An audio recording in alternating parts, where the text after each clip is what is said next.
Right two dissent হচ্ছে গণতন্ত্রের প্রাথমিক শর্ত। আমি আমার মতো করে কথা বলবো, আমার মত প্রকাশ করব, আমি সমালোচনা করব, সরকারি নীতি সিদ্ধান্তের বিরুদ্ধাচরণ করব। আমি যে কোনো মতাদর্শের বিরুদ্ধে সমালোচনামূলক প্রবন্ধ লিখব, আমি সিনেমা তৈরি করব, সেই অধিকার আমার আছে।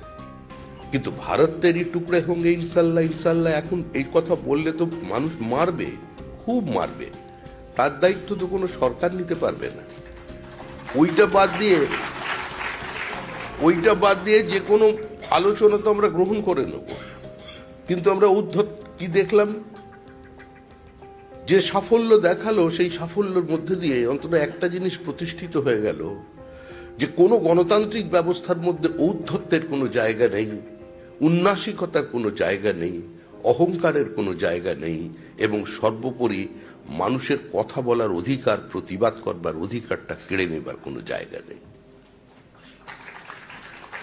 যারা বলেছিলেন ডিজে বাজাবো, ডিজে, রবীন্দ্রসঙ্গীতের সঙ্গে ডিজে, এমনি তো রবীন্দ্রসঙ্গীত অনেকদিন আগেই চ্যালেঞ্জড হয়ে গেছে।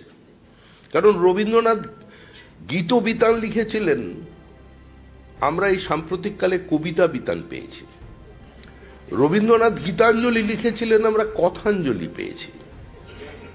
মানে রবীন্দ্রনাথ তো উপর থেকে এমনিতেই চমকে চমকে উঠছিলেন, তার সঙ্গে ডিজের সঙ্গে রবীন্দ্রসঙ্গীত।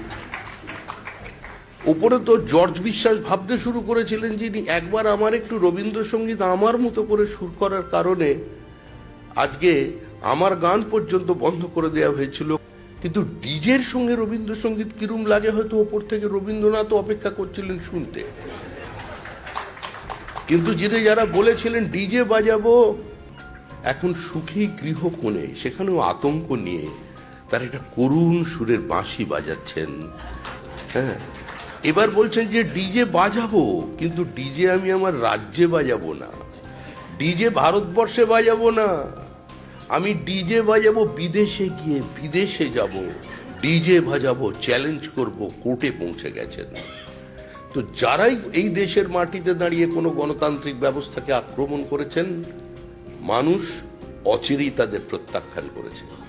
সে কোনো রাজনৈতিক দলের মধ্যেও যদি কেউ স্বৈরতন্ত্র প্রতিষ্ঠা করেন, সরকারের মধ্যেও কেউ যদি স্বৈরতন্ত্র প্রতিষ্ঠা করেন, দেশের সামগ্রিক ব্যবস্থার মধ্যে, সমাজের মধ্যে কোথাও কোনো স্বৈরতন্ত্রের স্থান নেই।